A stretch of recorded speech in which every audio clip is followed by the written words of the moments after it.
Nice costume. Halloween's over. The words cut through Gate B-27 at Denver International Airport. Every conversation dies instantly.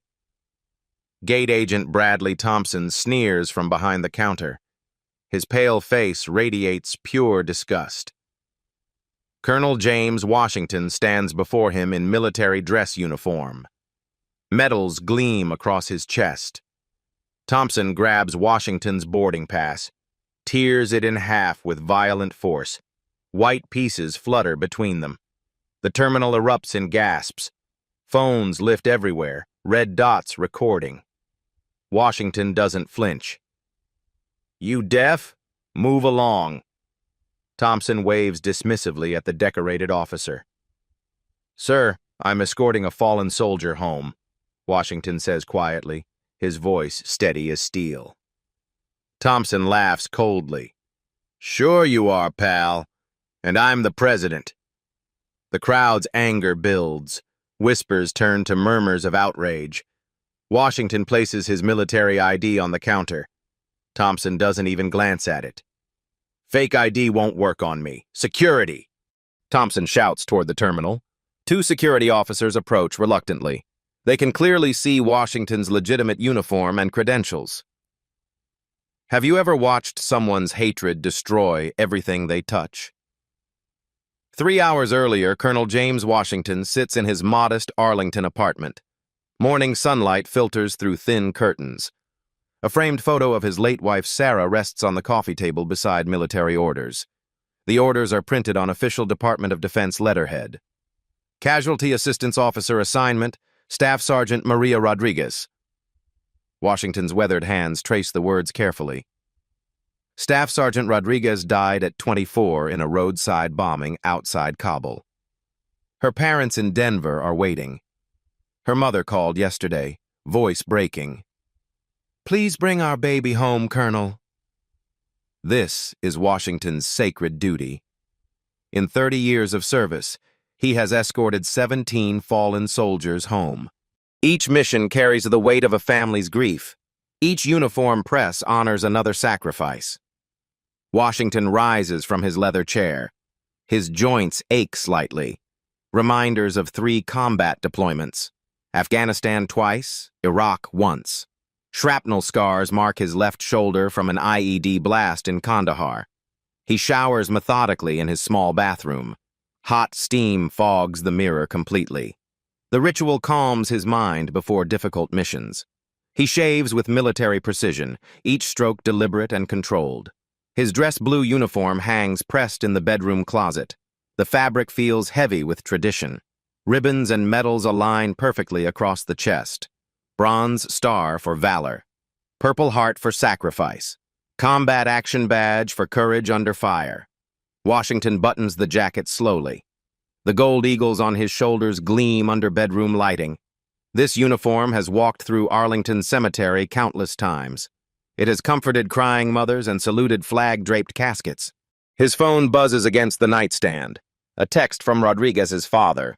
"Flight lands at 3 p.m. Maria's room is ready. We'll be waiting at baggage claim." Washington's throat tightens. Parents always prepare their child's room. Clean sheets, fresh flowers, photo albums spread across the bed. They forget their baby isn't coming home alive. He loads his government sedan with practiced efficiency. Official escort documentation goes in a leather portfolio. Military ID with photo and rank insignia. Orders signed by General Patterson himself. Death certificate sealed in manila envelope with red classification stamps. The drive to Dulles Airport takes 43 minutes through Northern Virginia traffic. Washington arrives 90 minutes early, following protocol precisely. He parks in Zone B, short-term parking, space 247.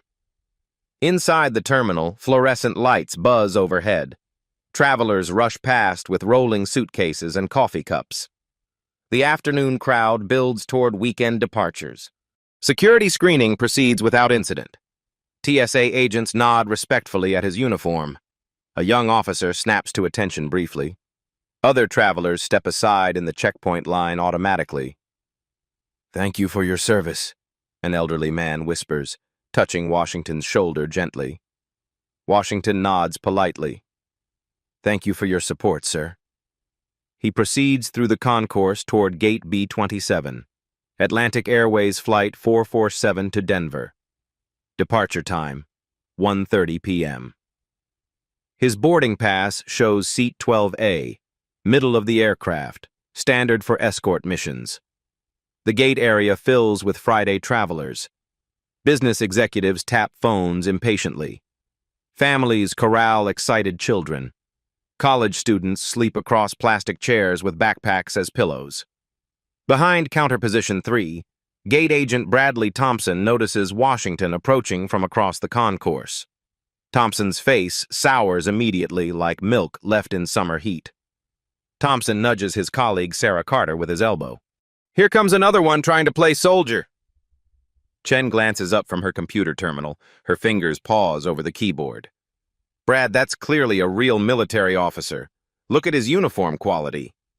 "Military my ass," Thompson whispers, his voice dripping with contempt. "Probably bought that costume from some surplus store downtown." Thompson's prejudice runs deep as winter frost. 8 years with Atlantic Airways, 6 formal complaints filed against him, all dismissed due to his Uncle Derek's management position. The family connection shields him from consequences. Washington reaches the counter precisely 30 minutes before boarding begins. His footsteps echo across polished terminal floors with military cadence.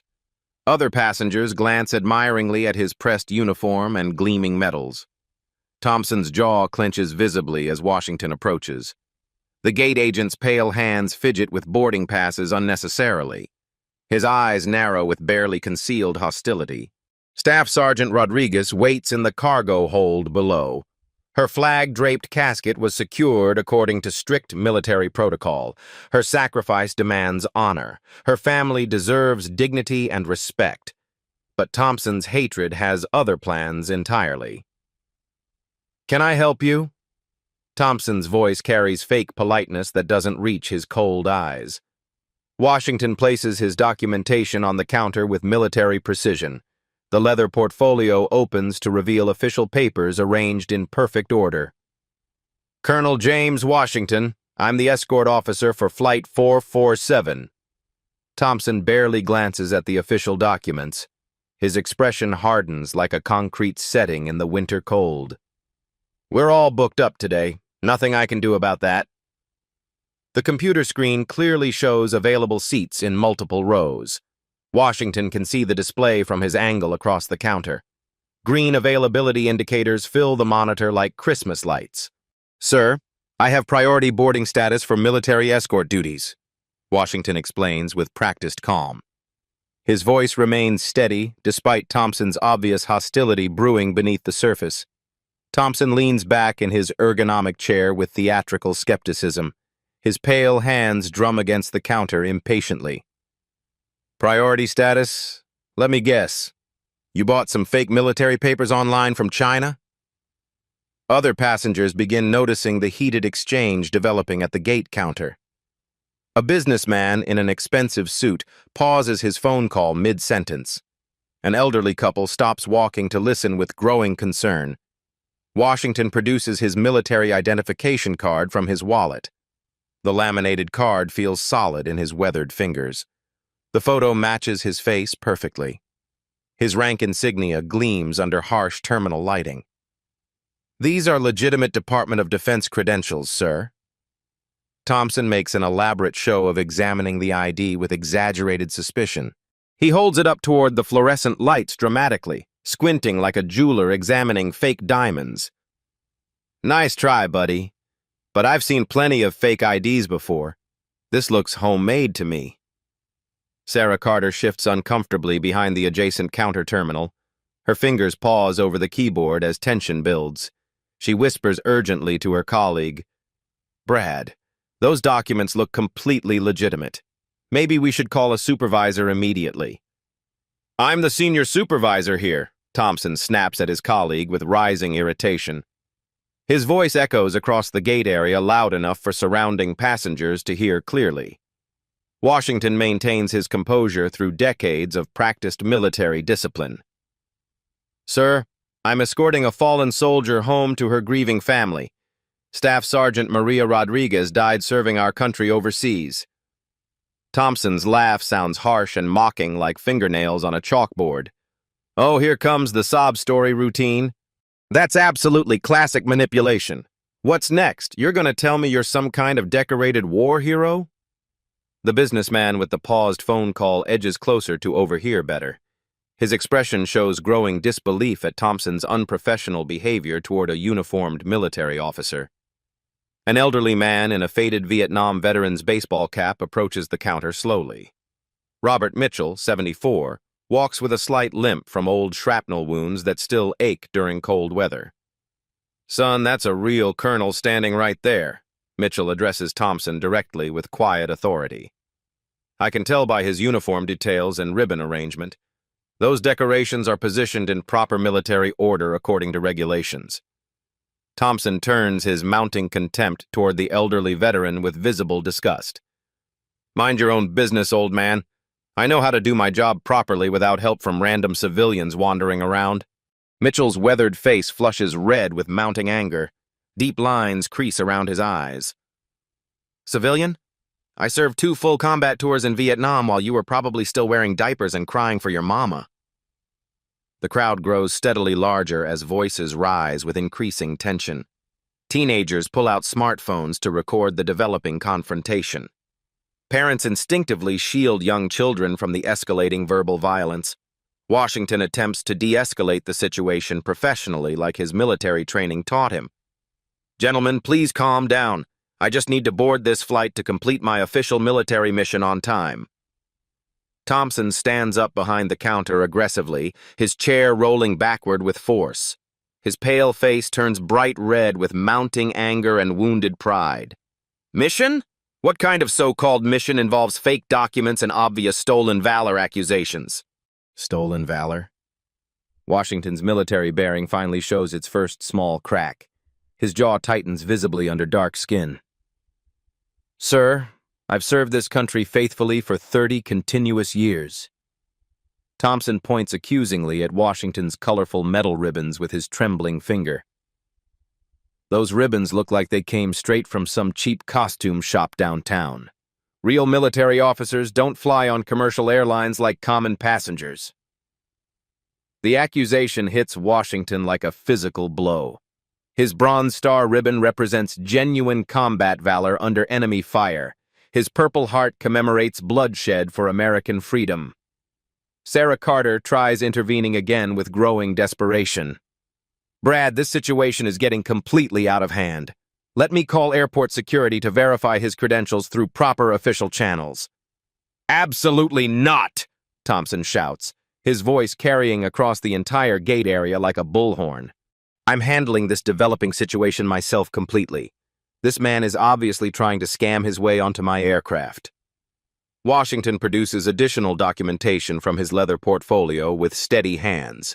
Official military orders signed personally by General Patterson in blue ink. Death certificate bearing federal government seals. Casualty notification forms printed on official military letterhead. Thompson doesn't even glance at the new supporting papers spread across his counter. More fake documents won't help your little scam, pal. I wasn't born yesterday and I'm not stupid. The businessman with the paused phone call approaches the counter with growing concern. Excuse me, but I'm a retired Air Force major. That officer's uniform and documentation appear completely authentic to my trained eye. Thompson's paranoia reaches dangerous new heights of absurdity. Oh, that's just great. Another one of your criminal associates. Let me guess. You two are working this elaborate military impersonation scam together for profit? Airport security officers Johnson and Martinez approached the gate reluctantly after receiving Thompson's urgent radio call. They were told about a highly suspicious individual carrying fraudulent military documents and causing public disturbances. Officer Johnson examines Washington's credentials carefully with professional attention to detail. His trained law enforcement eye recognizes genuine military identification immediately. Sir, these documents appear completely legitimate. His uniform details are perfectly consistent with active duty colonel rank and regulations. Thompson refuses to back down despite the professional security assessment from trained officers. You can't trust anything these days with modern technology. Advanced printers make fake IDs look completely real to untrained eyes. Martinez whispers quietly to his partner behind his hand. This colonel's obviously completely legitimate. His dress uniform alone probably costs more than both our monthly salaries combined. Washington addresses the security officers directly with military bearing intact. Gentlemen, I'm conducting official United States military business. Staff Sergeant Rodriguez's grieving family is expecting my arrival in Denver at exactly 3 p.m. today. Thompson interrupts loudly with growing desperation. Don't believe any of his elaborate fictional stories. He's probably running some sophisticated kind of military impersonation scheme for financial gain. The crowd's angry murmur grows louder and more restless. Multiple smartphone cameras record from different strategic angles.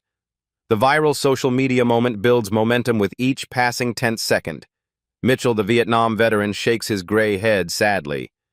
This is exactly the kind of shameful disrespect our brave military faces from ungrateful civilians every single day. Other passengers begin taking sides audibly. A mother holds her young son closer. That's a real soldier, honey. He protects our country.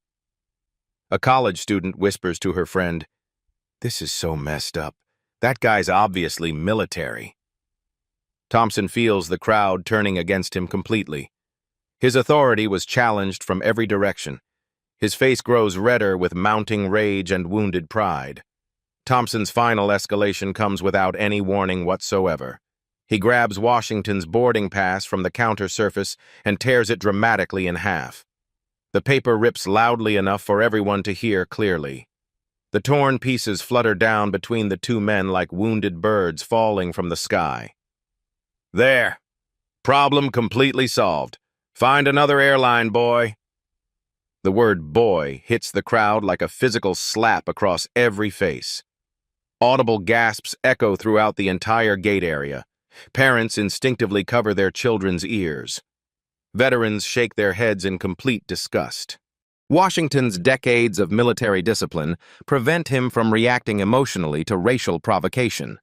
But his voice carries new steel when he speaks with quiet authority.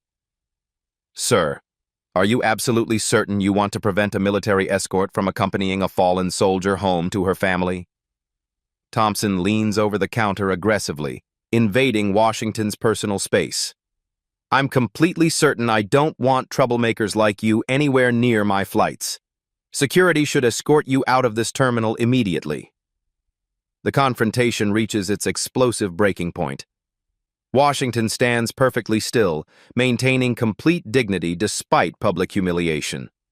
Thompson crosses his arms with satisfied smugness. Neither man realizes this single moment will destroy everything Thompson holds dear in his pathetic life. This is absolutely ridiculous, Sarah Carter mutters, stepping away from her colleague with visible disgust. Her face shows embarrassment at being associated with Thompson's behavior.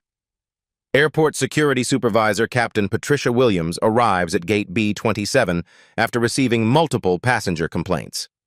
Her 20 years in law enforcement taught her to recognize legitimate military personnel immediately. Williams examines Washington's credentials with professional thoroughness. She studies each document carefully, checking security features and official seals. These documents are genuine federal military orders. The escort priority status is completely valid.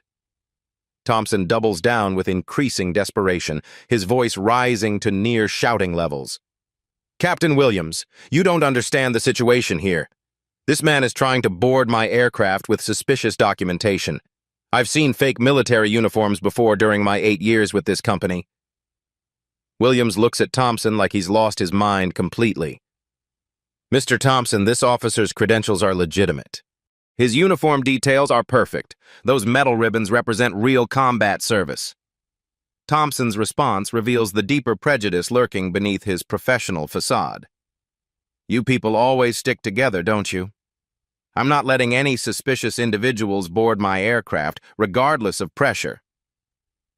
The phrase "you people" hangs in the air like toxic smoke. Passengers exchange shocked glances. Phone cameras capture every word for social media posterity. Washington attempts to contact his commanding officer to resolve the escalating situation professionally. He pulls out his military-issued smartphone with steady hands. "Sir, I need to notify my chain of command about this delay in the escort mission." Thompson intercepts the phone call attempt with paranoid aggression. "Oh no, you don't. He might be calling accomplices or other criminals. Security needs to confiscate that phone immediately for safety screening." Captain Williams stares at Thompson in complete disbelief. "Mr. Thompson, you can't confiscate a military officer's official communication device without probable cause of actual criminal activity." "I have probable cause," Thompson declares with false confidence. "Fraudulent military documents, stolen valor, possible terrorist connections. Nobody makes phone calls until we verify his real identity through proper channels." The accusation of terrorism causes visible shockwaves through the waiting passengers. Parents pull children closer instinctively. Elderly travelers shake their heads in disgust at the baseless accusations. Media attention begins building organically as passenger recordings upload to social platforms. Local news reporter Jennifer Santos, traveling through Denver International on assignment, recognizes the story potential immediately. Santos approaches elderly veteran Mitchell with her press credentials visible. "Sir, can you tell our viewers what you're witnessing here today?" Mitchell addresses the camera directly with righteous anger burning in his weathered eyes. "That's a decorated combat officer being treated like a common criminal. This is exactly the kind of shameful discrimination our military personnel face from ungrateful civilians." Thompson notices the news camera and grows more defensive rather than backing down. "Ma'am, don't believe everything you see. This individual is attempting to board our aircraft with questionable documentation." Santos turns her microphone toward Washington. "Colonel, would you like to comment on this situation?" Washington maintains military professionalism despite the public humiliation. "Ma'am, I'm simply trying to complete my official duties escorting a fallen soldier home to her family." Thompson interrupts the interview aggressively. "Don't give him a platform for his lies. This is exactly how these scams work. They get media sympathy." Meanwhile, Atlantic Airways customer service receives an avalanche of complaints simultaneously as passenger videos spread across Twitter, Facebook, and TikTok. The hashtag Colonel Washington begins trending within 30 minutes. Regional Manager Derek Thompson, Bradley's uncle, receives urgent calls from corporate headquarters. Initially, he dismisses the complaints as another social media overreaction from people with too much time. Derek protects his nephew out of family loyalty rather than professional judgment. "Bradley's a good employee. He wouldn't discriminate against anyone. This is probably just a misunderstanding." Meanwhile, Washington's military chain of command receives notification of the escort delay. Colonel Patricia Hayes, Washington's commanding officer, begins making calls directly to Atlantic Airways corporate headquarters. The pressure mounts from multiple directions simultaneously. The flight faces increasing delays as the standoff continues past the scheduled boarding time. Other passengers grow frustrated with the extended wait. Thompson feels cornered by criticism from every angle: passengers, security, media, and his own colleague. His response becomes increasingly erratic and desperate. "Listen carefully, everyone," Thompson announces to the gathered crowd. "For all we know, this is an elaborate terrorist plot designed to exploit our respect for the military. Fake military uniforms are easily purchased online." The terrorism accusation crosses every line of professional decency. Captain Williams steps forward with visible anger.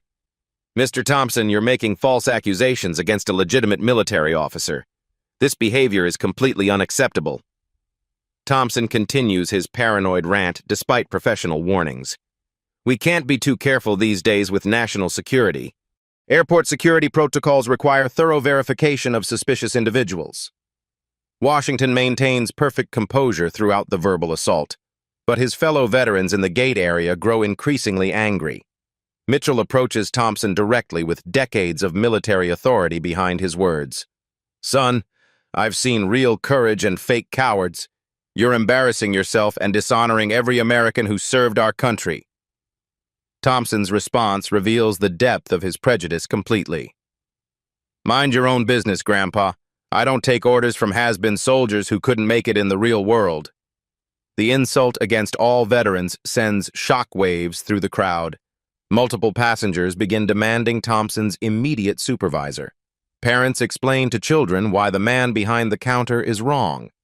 Unknown to Thompson, his discriminatory behavior triggers automatic review protocols at Atlantic Airways corporate headquarters. The airline's legal department begins reviewing the situation urgently, realizing that preventing legitimate military escorts could result in federal investigation. Background investigations reveal Thompson's employment record contains 6 formal complaints from minority passengers over the past 3 years. All complaints were previously dismissed due to Derek Thompson's management protection. Corporate security discovers a disturbing pattern of discriminatory behavior that was systematically ignored. Internal emails show Derek Thompson actively protecting his nephew from disciplinary action despite documented incidents. Thompson demands Washington remove his military jacket for additional security screening, claiming the metal ribbons could potentially be concealed weapons. The request is so obviously discriminatory that security officers refuse to enforce it. Sir, that's an official military dress uniform, Officer Martinez explains with professional patience.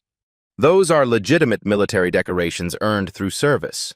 We cannot ask him to remove them without reasonable suspicion of actual criminal activity. Thompson's authority crumbles from every direction, but his prejudice prevents rational thinking.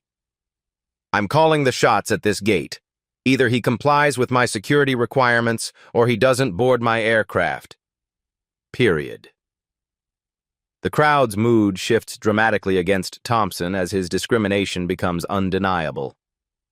Washington addresses the gathering passengers with quiet dignity that contrasts sharply with Thompson's hysteria. Ladies and gentlemen, I want you to understand what's happening here clearly. I'm trying to escort Staff Sergeant Maria Rodriguez home to her family for military burial. She died serving our country overseas. Her mother is waiting at Denver Airport right now. Thompson's final desperate gambit reveals his complete moral bankruptcy. I don't care about any sob story or emotional manipulation. Rules are rules in this airport. No suspicious passengers board my flights under any circumstances. The confrontation reaches its peak intensity. Every passenger understands they're witnessing blatant discrimination against a military officer. Phones record from every angle as the viral moment reaches critical mass. Neither Thompson nor Washington realizes federal investigators are already en route to the airport. This incident will expose corruption far beyond one bigoted gate agent's personal prejudice. The terminal erupts with the sound of official phones ringing simultaneously. Thompson's radio crackles with urgent messages from multiple supervisors demanding immediate updates. This is Robert Sterling, CEO of Atlantic Airways. A stern voice cuts through Thompson's radio with unmistakable authority. You are immediately ordered to board Colonel Washington and provide him with first-class accommodation. Thompson stares at his radio in confusion, not recognizing the gravity of his situation. Sir, I don't know who you are, but I'm handling a security situation here according to company policy. Sterling's voice turns ice-cold with corporate fury. Mr. Thompson, I'm the Chief Executive Officer of this airline. You will follow my direct orders immediately, or you will be terminated within the hour. The crowd watches Thompson's face drain of color as reality begins penetrating his prejudiced fog. Sarah Carter backs further away from her colleague, sensing the approaching disaster. What Thompson doesn't know changes everything. Washington isn't just any colonel serving routine escort duty. He's currently assigned to the Pentagon's Inspector General Office, conducting a federal investigation into discrimination against military personnel in civilian transportation sectors. Colonel Patricia Hayes arrives at the airport personally, accompanied by base legal counsel and a federal investigator. Her military vehicle pulls directly to the terminal entrance with emergency lights flashing. Hayes strides through the gate area with a commanding presence that parts the crowd like water. Her uniform bears the insignia of Pentagon Command Authority. Behind her walks Agent Sarah Rodriguez, Staff Sergeant Rodriguez's older sister. "Mr. Thompson," Hayes addresses the gate agent with military precision. "You have just interfered with a federal military operation under direct orders from the Department of Defense." Thompson's confidence finally begins cracking as he realizes the scope of his mistake. "Ma'am, I was just following airport security protocols. I didn't mean any disrespect to legitimate military personnel." Agent Rodriguez steps forward, her federal badge gleaming under terminal lights. "Mr. Thompson, you've unknowingly confessed to discrimination on federal property while being recorded by federal investigators." The revelation hits like a thunderbolt. Thompson's face goes completely white as he understands he's been under federal surveillance. "Federal investigators? I don't understand what's happening here," Hayes explains with clinical precision. "Colonel Washington is assigned to the Pentagon Inspector General's office investigating discrimination patterns across multiple airlines. Your behavior today has provided perfect evidence for our ongoing federal civil rights investigation." Thompson's legs nearly buckle as the full impact crashes down. "Inspector General? I thought he was just... he looked like..." "Like what, Mr. Thompson?" Agent Rodriguez's voice carries dangerous steel. "Please finish that sentence for our federal recording devices." The crowd realizes they've witnessed something far bigger than airline discrimination. Passengers understand they've documented a federal civil rights case unfolding in real time. CEO Sterling arrives personally within 90 minutes, having chartered a private jet from corporate headquarters. His face shows barely controlled corporate fury as he surveys the disaster. "Ladies and gentlemen," Sterling addresses the gathered crowd and news cameras, "Atlantic Airways sincerely apologizes for this inexcusable behavior. This does not represent our company values or professional standards." Thompson attempts to leverage his family connection desperately. "Mr. Sterling, you know my Uncle Derek personally. This is all a terrible misunderstanding. I was protecting airline security." Sterling's response destroys Thompson's last hope completely. "Your Uncle Derek was terminated 45 minutes ago for failing to address your documented pattern of discrimination. You're fired immediately and permanently banned from airline employment." The corporate meltdown accelerates beyond Thompson's worst nightmares. Sterling continues addressing the crowd with damage control urgency. "Mr. Thompson's employment is terminated effective immediately. Atlantic Airways is implementing comprehensive anti-discrimination reforms and cooperating fully with federal investigations." Agent Rodriguez reveals the investigation's true scope. Atlantic Airways has been under federal surveillance for 18 months due to systematic discrimination complaints. This incident provides conclusive evidence of institutional bias we've been documenting. Washington finally speaks with his full Pentagon authority revealed. "Mr. Thompson, I'm Colonel James Washington, assigned to the Pentagon Inspector General's office. Your behavior today has been recorded as evidence in a federal civil rights investigation." Thompson's world collapses completely as understanding dawns. "Pentagon Inspector General? You were investigating us the whole time?" "Your discrimination against military families and minority passengers," Washington confirms with military precision. "Every word you spoke, every action you took has been documented for federal prosecution." News reporter Santos broadcasts live to her network. What began as one man's prejudice has exposed company-wide discrimination patterns. Federal investigators confirm this incident concludes an 18-month civil rights investigation. The viral videos from passenger phones capture Thompson's shocked expression as he realizes his bigotry just destroyed his career, his uncle's position, and potentially the entire airline's federal contracts. Sterling addresses Thompson directly with corporate finality. "Mr. Thompson, you've brought federal investigation, media scrutiny, and legal liability upon this company. Security will escort you from the premises immediately." Thompson makes one final desperate plea.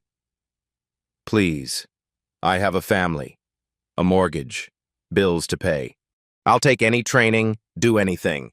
Don't destroy my entire life over one mistake. Washington's response carries decades of military authority.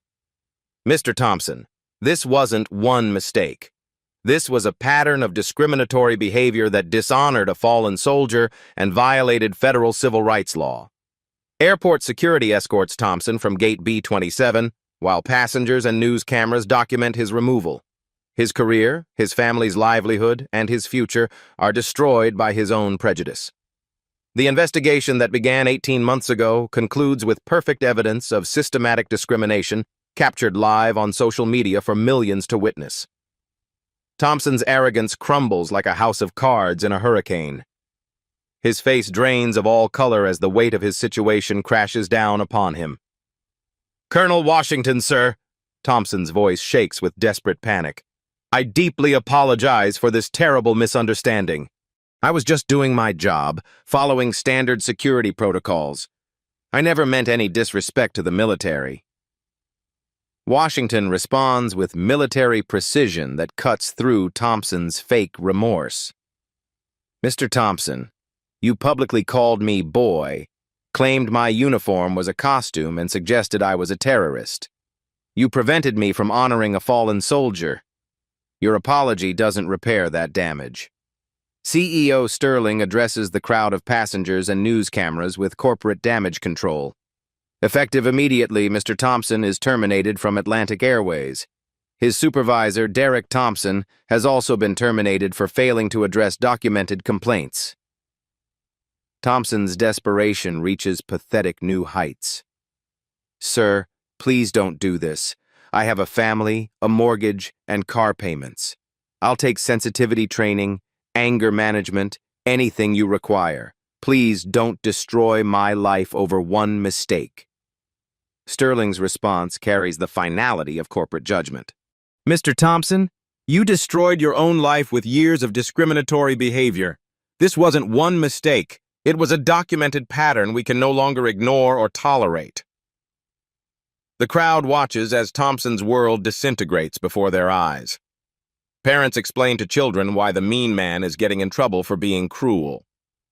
Airport security officers Johnson and Martinez receive orders to escort Thompson from the premises immediately. Their professional demeanor contrasts sharply with Thompson's panicked pleading. "This isn't fair," Thompson whimpers as handcuffs click around his wrists. "I was protecting airline security. I was following company guidelines."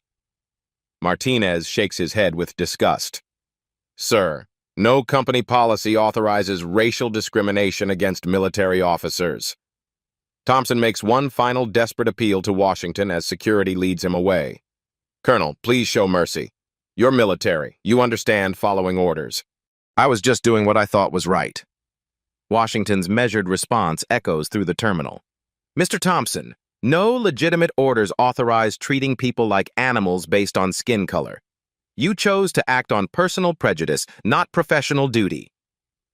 Agent Rodriguez steps forward with federal authority, her badge catching the harsh terminal lighting. "Mr. Thompson, you're being charged under federal civil rights statutes. The Department of Justice will contact you regarding criminal prosecution for interfering with federal military operations."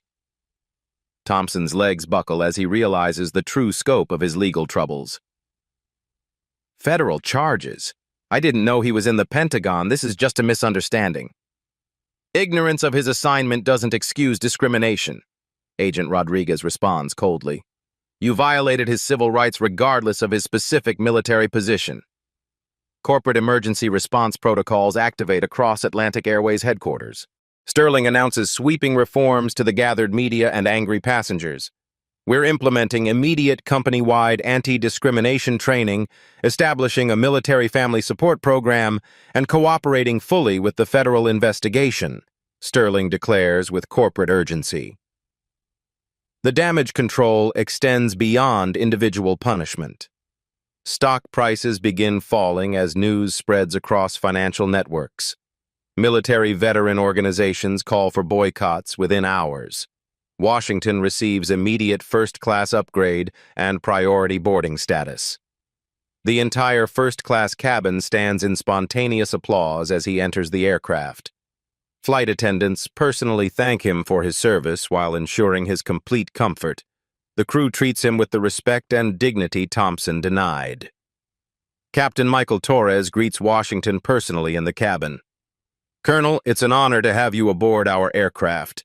We'll ensure Staff Sergeant Rodriguez gets home with the dignity she deserves." The plane's intercom crackles with the captain's announcement. "Ladies and gentlemen, we're honored to have Colonel Washington aboard, escorting a fallen hero home to her family." Passengers applaud again as Washington takes his seat. Many approach to thank him personally and apologize for Thompson's shameful behavior. Sarah Carter, Thompson's former colleague, issues her own public statement to news cameras. "I tried warning him multiple times. His behavior was completely unacceptable and doesn't represent our professional values." Sterling delivers a final public apology before departing. "Atlantic Airways takes full responsibility for this shameful incident. We failed Colonel Washington, we failed Staff Sergeant Rodriguez's family, and we failed our own stated values." As Thompson is driven away in a security vehicle, his career and reputation destroyed, Washington prepares for takeoff. The fallen soldier in the cargo hold below will finally reach her grieving family with the honor she earned through ultimate sacrifice. The immediate consequences are just the beginning of a much larger reckoning. Within 48 hours, the Department of Justice launches a comprehensive civil rights investigation into Atlantic Airways. Federal agents swarm corporate headquarters with search warrants and subpoenas for internal communications. The investigation reveals a systematic pattern of discrimination spanning 5 years, affecting dozens of military families and minority passengers across multiple airports. Internal documents expose deliberate cover-ups at the highest management levels. FBI investigators discovered damning internal emails showing corporate executives were fully aware of discrimination complaints, but failed to act due to the Thompson family's management connections within the company structure. These emails prove willful negligence, lead prosecutor Amanda Foster announces at a federal press conference. Atlantic Airways leadership knew about discriminatory practices and chose profits over civil rights. Thompson faces formal federal charges that could destroy his life completely. Violation of federal civil rights under Title VI interference with federal military operations.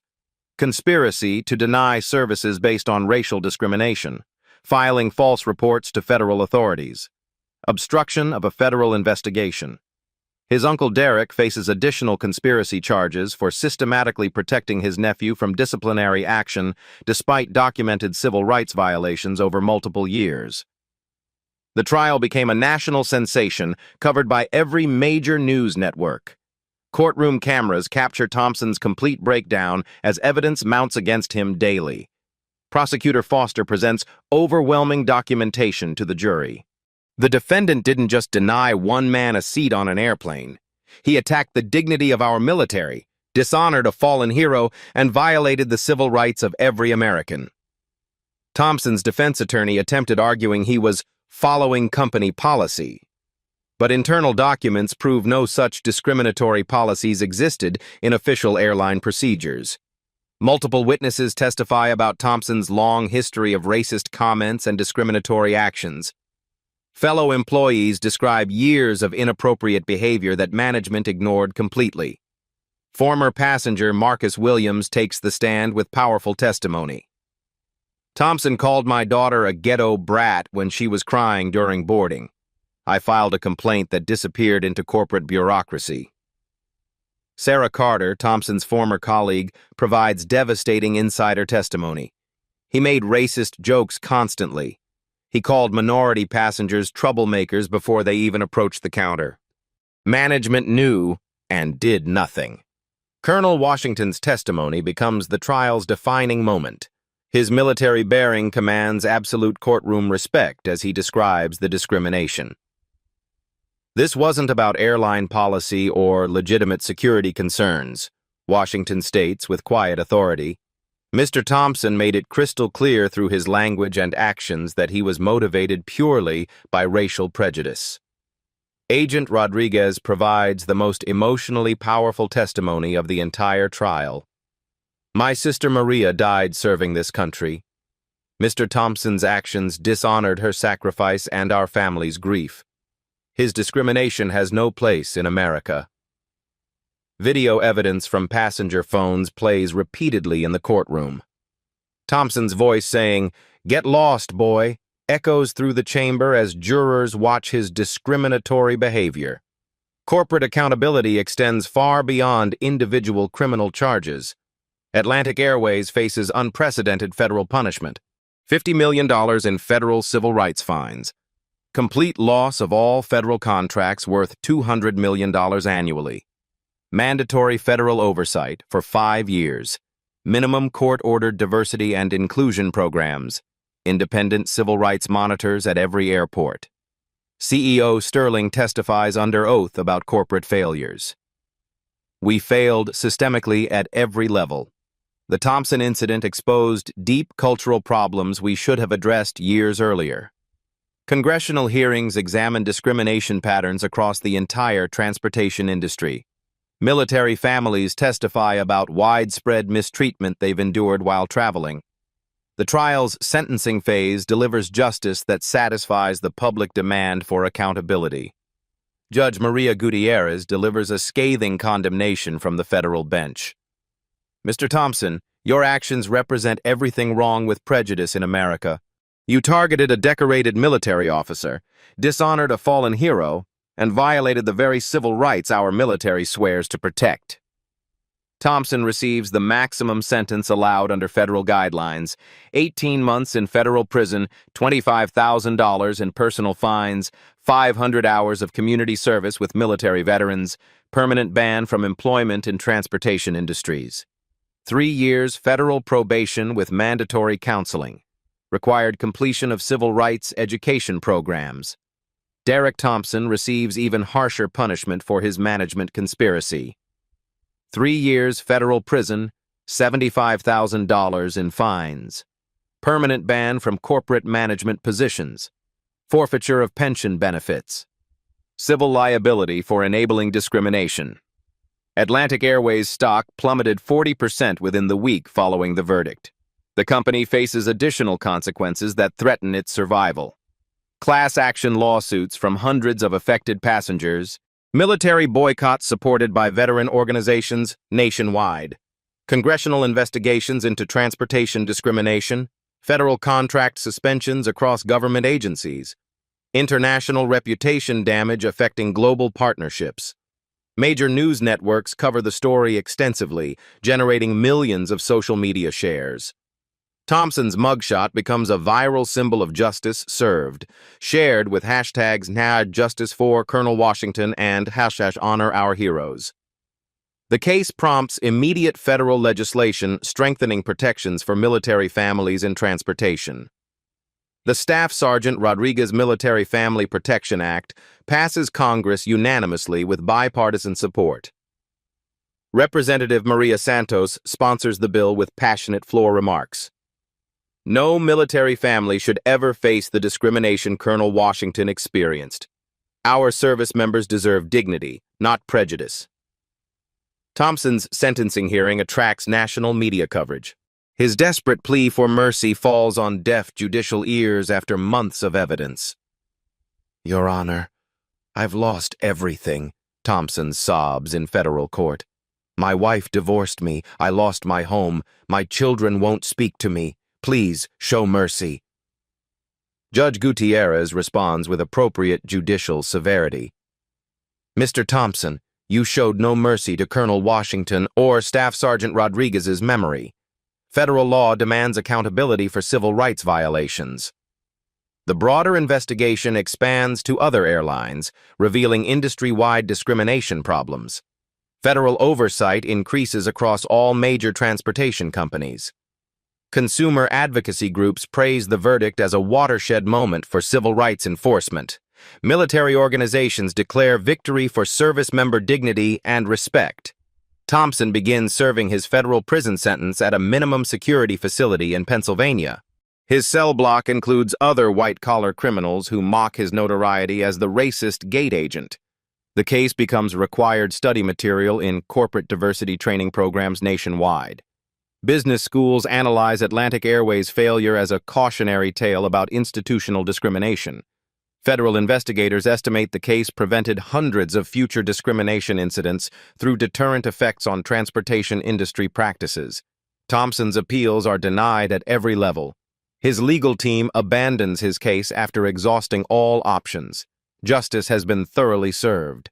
6 months later, Colonel Washington successfully completed Staff Sergeant Rodriguez's escort mission with the honor and dignity she deserved. Her military funeral drew hundreds of attendees, including many passengers who witnessed the airport discrimination.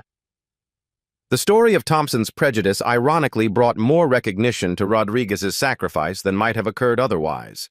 Her name now graces the federal legislation protecting military families from transportation discrimination.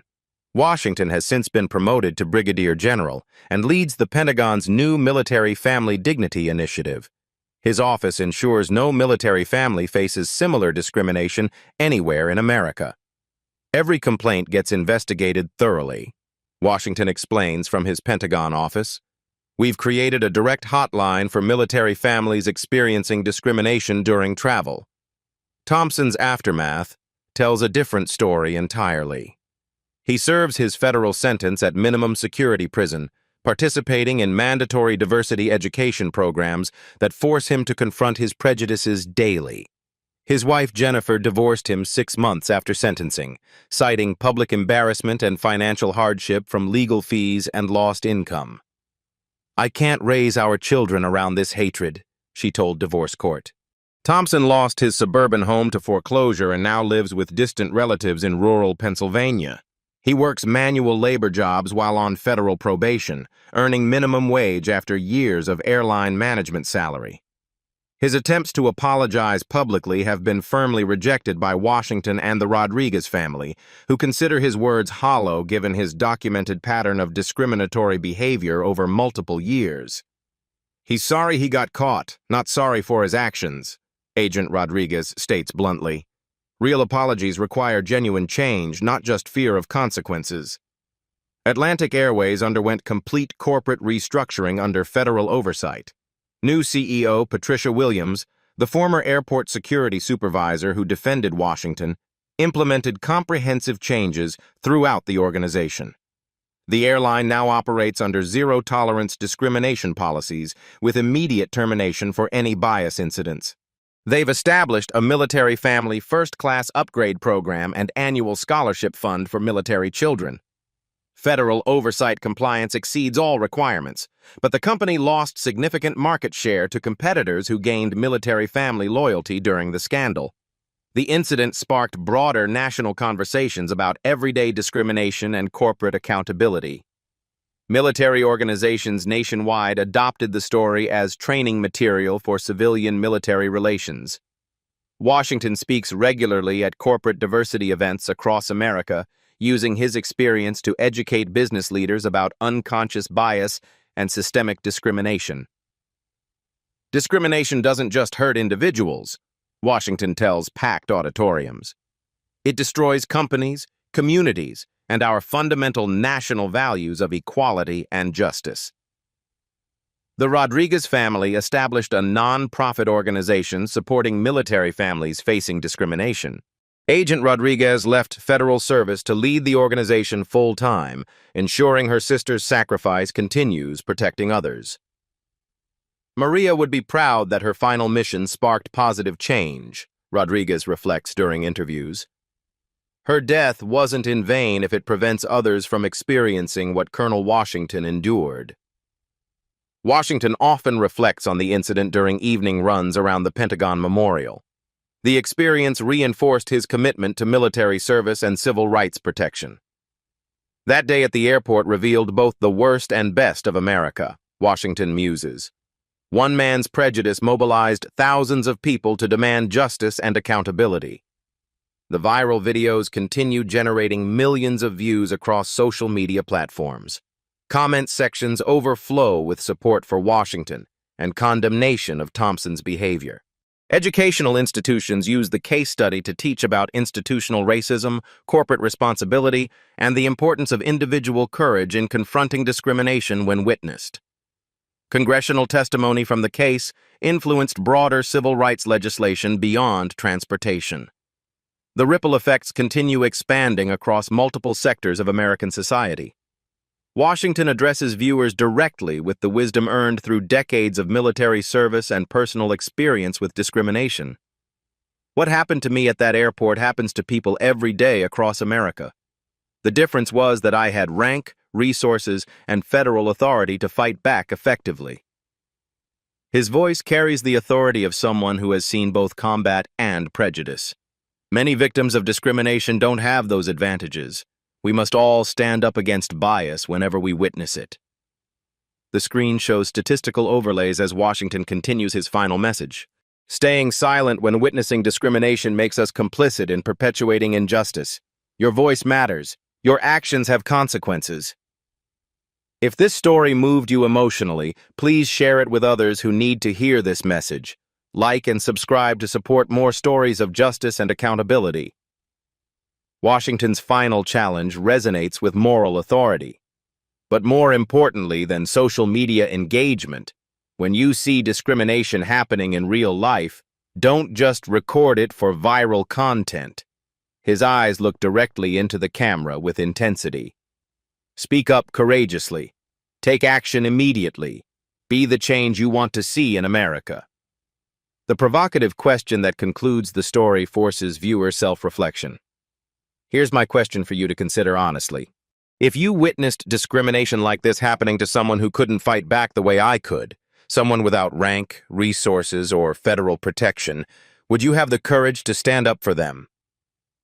The pause allows the weight of the question to sink in completely. Or would you just keep walking and pretend it wasn't your problem? Washington's closing statistics provide sobering context. Every year, thousands of military families face discrimination in civilian settings. Every year, millions of Americans experience prejudice in public spaces. The question isn't whether discrimination exists. We know it does. The real question is whether we'll tolerate it continuing or take action to stop it. Share your thoughts in the comments below. Have you personally witnessed discrimination? Did you intervene? What would you do differently next time? Let's start conversations that lead to real change in our communities. Call to action. If this story moved you, smash that like button and share this video with everyone you know. Subscribe for more stories of justice served. Comment below. Have you witnessed discrimination? What would you do in this situation? Your like supports justice. Your share spreads awareness. Your subscribe builds change. Final question. Here's my challenge. If you saw discrimination against someone who couldn't fight back like Colonel Washington, would you speak up or walk away? Reality isn't always easy to hear, but that's exactly why we tell it. At Black Voices Uncut, we go beyond the surface, showing what others won't. If you value unfiltered truth, hit like, comment your perspective, and subscribe. Every voice matters, and every truth deserves to be heard.